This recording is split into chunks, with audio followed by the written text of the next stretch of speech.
पंजाब में हुकूमती ऐलानात पर फौरी अमल शुरू किया जा चुका है। सूबाई वज़रा आला सरकारी अफसरान के हमरा चलने वाली प्रोटोकॉल की गाड़ियों पर पाबंदी है। सरकारी दफातर में वर्क फ्राम होम शुरू किया जा चुका है। सिर्फ ज़रूरी अमला ही दफ्तर आएगा। स्कूल और तालीमी इदारे ऑनलाइन क्लासेस लेना शुरू कर चुके हैं। बलोचिस्तान ने भी वफाकी हुकूमत के ऐलानात से इत्तफाक करते हुए अमल शुरू कर दिया है। सिंध ने आज मीटिंग की और अब से कुछ दिन पहले वज़ीर इत्तलात ऐलान कर रहे थे। सो उसकी भी एक लिस्ट है। ईंधन की बचत के लिए सिंध हुकूमत ने तालीमी इदारे हुआ कब से कब तक 16 से 31 मार्च तक बंद रखने का फैसला किया है, और जो कि ऑब्वियसली पहले भी मतलब otherwise the rest of the country is also undertaking these measures.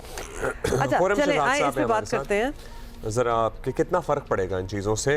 Austerity तो हम कह रहे हैं, लेकिन हम तो वैसे इतनी गरीब कौम है, हमें तो रहना ही ऑस्टेरिटी के साथ चाहिए। मतलब ये तो हमारा नॉर्मल होना चाहिए। प्रोग्राम में जिंदा रह रहे हैं और अपना मुल्क चला रहे हैं। अच्छा खुर्रम साहब, खित्ते के बल्कि दुनिया के जो हालात चल रहे हैं, सिर्फ हम अपनी खित्ते की क्या बात करें, असर तो हर जगह पड़ रहा है। तो इसमें सभी हुकूमतें अपने अपने तरीक़ों से मैनेज कर रही हैं। पाकिस्तान में ये क्यों ज़रूरी समझा गया कि इतने बड़े पैमाने पर किफ़ायतशारी के इक़दाम जो हैं वो लिए जाएं? और ये बहुत बड़ा सवाल, इससे ज़्यादा बड़ा सवाल ये है कि कितना फ़र्क पड़ेगा, because we want to know कि ये contribution will it make a difference.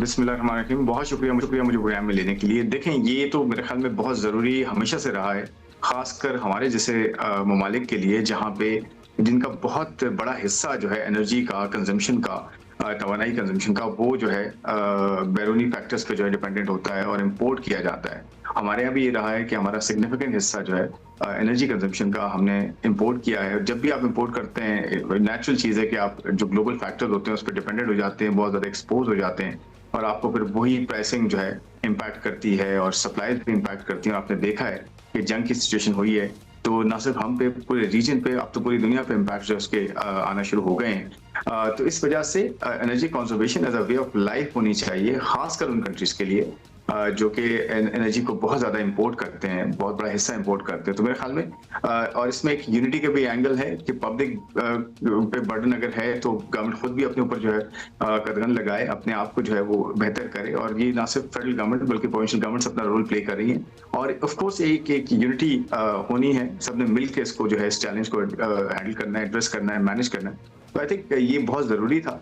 और इसका जो है वो फिस्कल इम्पैक्ट जो है वो है इम्पैक्ट उसका positive, naturally full fledge implementation इसकी होती है तो इसका इम्पैक्ट जो एक्सटर्नल अकाउंट पे जो प्रेशर आएगा एक्स्ट्रा, जो कि ऑयल प्राइसेस बढ़ने की वजह से और सप्लाईज की लिमिटेशन की वजह से, उसे जो है हैंडल करने में, उसे मैनेज करने में आसानी होगी। अच्छा खुर्रम साहब, तेल की सप्लाई और कीमतों वाला मामला तो डिस्कस हो ही रहा है बड़े दिन से। गैस की किल्लत का इशू भी सर पर मंडला रहा है। ज़ाहिर है हम LNG के लिए कतर पे डिपेंडेंट हैं, वहाँ से तो सप्लाई उस तरह मिल नहीं रही हमें।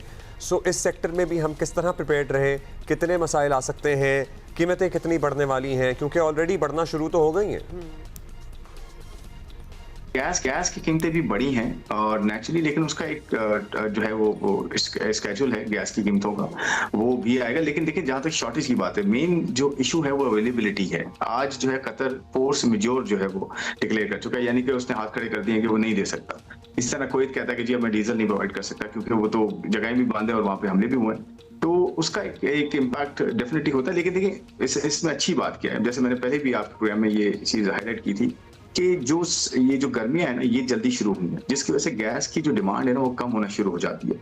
और गैस की डिमांड कम होते होते अगर 1000 है तो वो 600 के पास आ जाएगी। और आपकी जो लोकल कंपनियां हैं, ऑयल एंड गैस जो एक्सप्लोर करती हैं, जो प्रोड्यूस करती हैं, उन्होंने अपने जो गैस के ज़खायर हैं या गैस की जो ऑपरेशनलाइजेशन है अपने कुओं की, वो शुरू कर दिए, ऑन कर दिए। ये पहले नहीं हो रहा था क्योंकि LNG हम इंपोर्ट कर रहे थे, तो वहां से हमें LNG लेके अपने जो सिस्टम में हम दे रहे थे।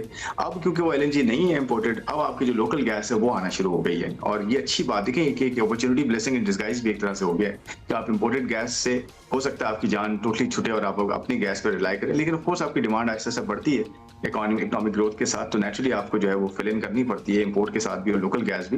पर अच्छी बात यह है कि लोकल गैस आना शुरू हो जाएगी और साथ साथ जो है डिमांड कम हो रही है, तो गैस की थोड़ी बहुत लोड शेडिंग के साथ मैनेज करना इतना मुश्किल नहीं है जितना ज़्यादा डीजल और बातें हुई थी। अच्छा बताएं कि जहां हुकूमत अब खुद बता रही है कि आने वाले दिनों में तेल गैस की बचत करना लाजिम है, रेट भी बढ़ने ही हैं, दस्तयाबी जो है वो भी एक इशू है, मईशत पर बोझ भी पड़ेगा, मतलब ये सब कुछ होना है। इंटरेस्ट रेट में कोई तब्दीली नहीं, तो क्या स्टेट बैंक जो है वो हुकूमत के अंदाज़ों से इत्तफाक नहीं करता, या फिर क्या वजह क्या आपको लग रही है?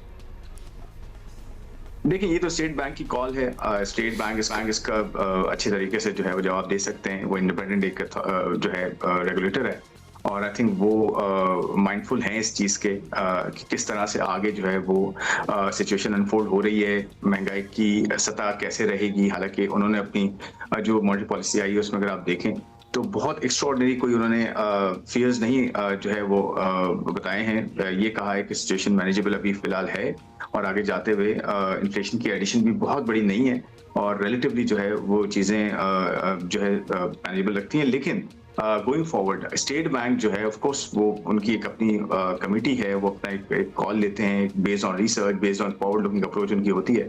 तो आई थिंक वो मेरा नहीं ख्याल कि वो कोई इस तरह के डिसीजन लेंगे इन हालात में। खास तौर पे उन्होंने पहले भी आप देखें रेट कट अच्छा खासा हुआ है, 22% के रेट से नीचे हम 10.5% पे आ गए हैं, और इंडस्ट्रीज को जो है वो कम शरह सूद पे जो है वो कर्जे देना मिलना शुरू हुए हैं। आपकी जो एलएसएम की ग्रोथ है वो बेहतर होना शुरू हुई है, स्टेबलाइजेशन बेहतर हुई है, आपके रिजर्व्स फॉरेक्स रिजर्व जो है वो $16 बिलियन से क्रॉस कर गए। अगर आप टोटल देखें तो $21 बिलियन से क्रॉस किए, लेकिन स्टेट बैंक के रिजर्व जो है वो 16 बिलियन से ऊपर है आज भी। तो अल्हम्दुलिल्लाह हम we are in a good shape. लेकिन गोइंग फॉरवर्ड ऑफ कोर्स जैसे सिचुएशन जो है नॉर्मलाइज होती है, और जैसे कल की खबरें हैं और आज की हैं, जो ग्लोबल कम्युनिटी है वो बीच में आ रही है, तो I think overall oil prices का नीचे आना एक अच्छा साइन है, और ये नीचे आती गई तो और ज्यादा बेहतरी होगी। आपकी बातों से यही लग रहा है that we are in an okay state, मतलब हम ठीक हैं, हम उसको मेंटेन करना चाहते हैं और हम उसको मैनेज करना चाहते हैं। और ऑयल की प्राइसेस कुछ नीचे आई हैं, अल्लाह करे कि और नीचे आए। बहुत शुक्रिया आपका खुर्रम साहब। अब मुख्तलिफ सूबों में हमारे क्या इक़दामात किए जा रहे हैं, किन किन चीज़ों पर अमल दरामद शुरू हो चुका है। फिर तेल की ये प्राइसेस वगैरह मतलब इवेंचुअली अगर कम हो तो मतलब उसका फिर बेनिफिट जो है वो आवाम को भी मिलना चाहिए, बिकॉज आवाम अभी आपके साथ चल रहे हैं। क्योंकि जितनी फुर्ती दिखाई है हमने तेल की कीमतें बढ़ाने में, हाँ, उससे ज़्यादा फुर्ती हमें फिर नीचे लाने में भी दिखानी चाहिए। और इंतज़ाक में बैठना है हमें कि किस तरह हम नीचे कर सकते हैं, किस तरीके से normal or start getting normal.